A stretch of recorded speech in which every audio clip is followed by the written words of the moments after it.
The confrontation between President Trump and his former fixer, Michael Cohen, continues to build. Cohen leaked a conversation with Mr. Trump he secretly taped about hush money for a Playboy model. Trump's legal team had experts review the tape for tampering. And Cohen said he'll talk to special counsel Robert Mueller about the president's denial he knew anything about that infamous 2016 Trump Tower meeting. Joining me now, the president's lead lawyer, Rudy Giuliani. Mayor, welcome back to Fox News Sunday.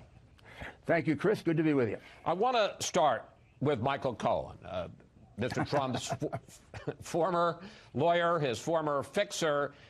Here's what you said about Cohen a couple of months ago and the possibility that he might talk to special counsel Robert Mueller. I expect that he is going to cooperate with him. I don't think they'll be happy with it because he doesn't have any incriminating evidence about the president or himself. The man is an honest, honorable lawyer. Honest, honorable lawyer, but now you say Cohen is, quote, your words, a pathological lawyer, liar, right. Pathological lawyer, a Freudian slip, a pathological liar who's been lying for years. So what happened? Well, here's what happened. I mean, I found out, as everyone else did, that he was surreptitiously recording his clients, which is a disbarable offense. Obviously, I knew that. I would never have said he was a reputable lawyer. I just said he was a scoundrel. I found out he not only taped lawyers, but he totally intended to deceive because he had a conversation with one of your colleagues, Chris Cuomo, in which he made a big show of putting his phone in a drawer, Cuomo's phone in a drawer, and said, we'll be off the record, no recording. He then proceeded to record 2 hours of that conversation. Makes him a total liar. I didn't know that. And now I've listened, unfortunately, fortunately from my client's point of view, to many, many hours of tapes. And the man is a pathological manipulator, liar. I didn't know that. I didn't know him well, but I knew nothing bad about Michael Cohen until all of this started to happen in the last couple weeks. Mayor, how angry is President Trump about being betrayed by a man that he worked so closely with?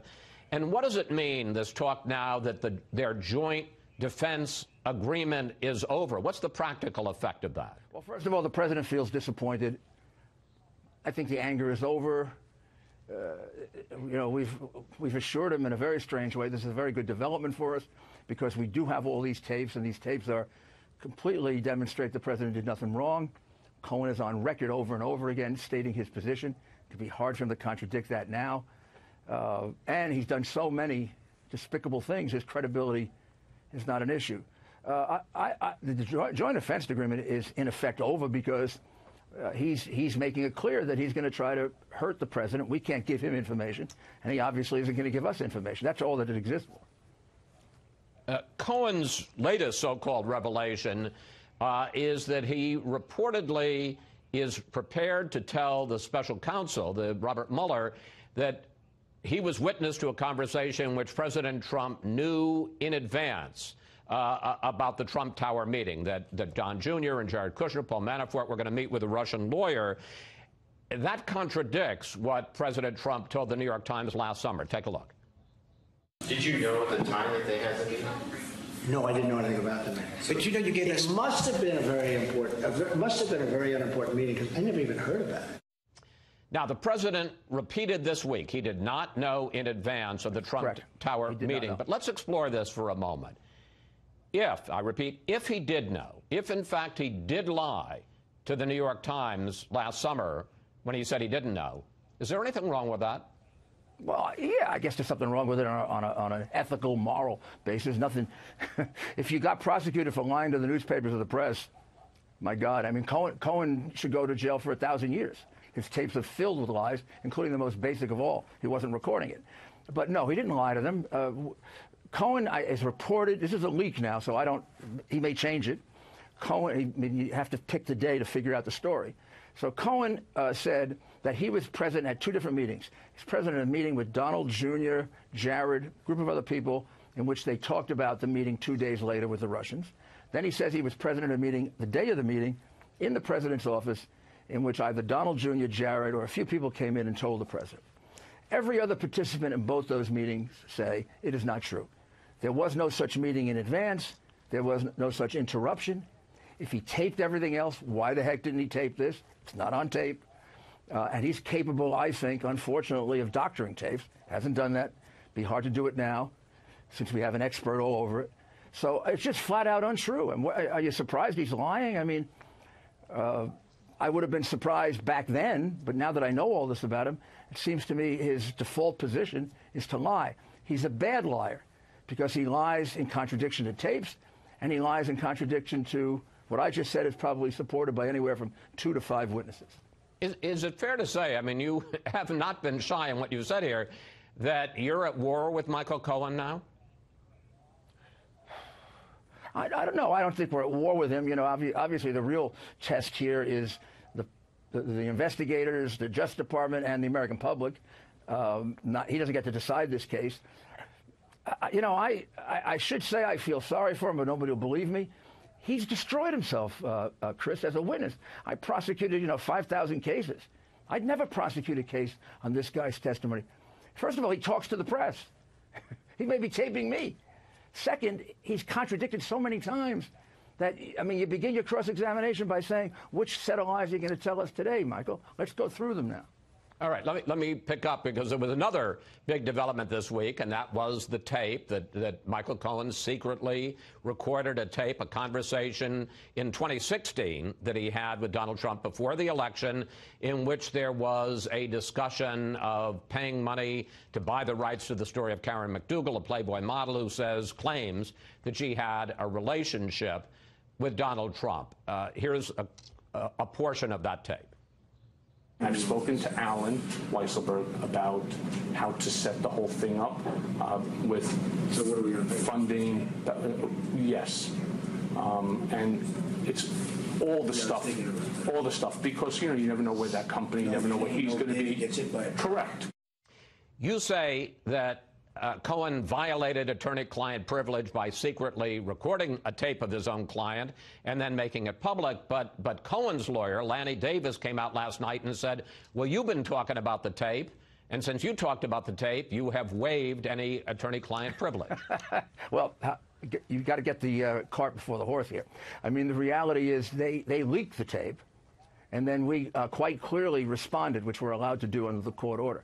And the New York Times reporters who got the leak have confirmed that, which is unusual for them to do that. Maggie Haberman and Mike Schmidt. That leak did not come from us.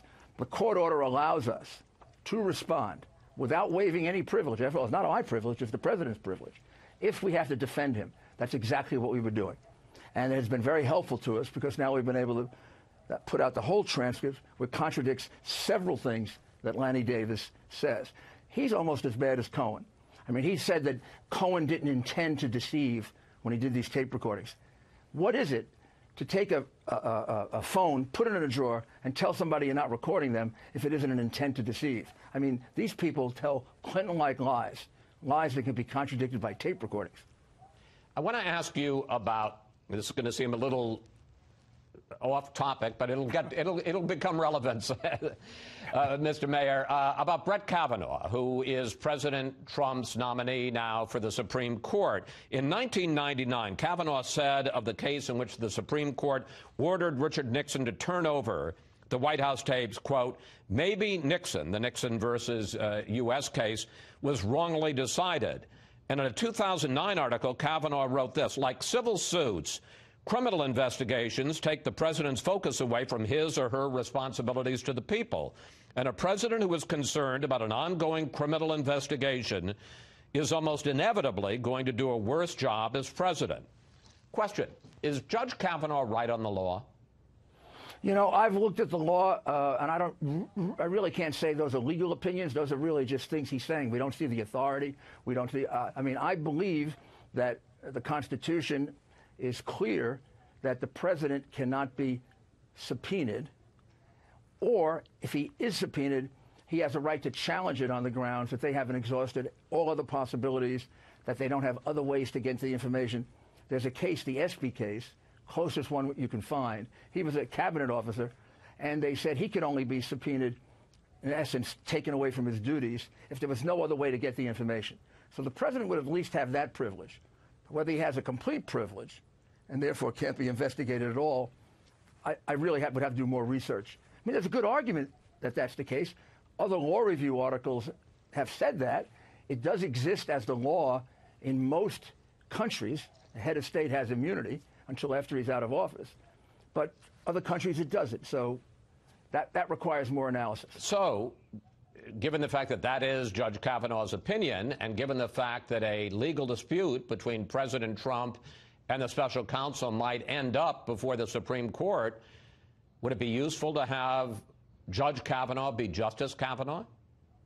No, I don't know Brent very well. I just know he's a person of very high integrity. I was a law clerk to a federal judge, and I argued in the Supreme Court, and I know that these off-the-cuff opinions like this, when somebody sits down and starts looking at the law, as I was just doing, he may very well go to the other direction. So I wouldn't count on Kavanaugh's vote on this. This is a question of first impression.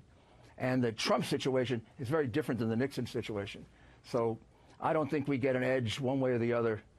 I think the Supreme Court is about as straight as you're going to get in our country. And this is going to be a case that they're going to have to decide in the first instance. And it doesn't happen if they don't subpoena him. And no president has ever submitted to a subpoena.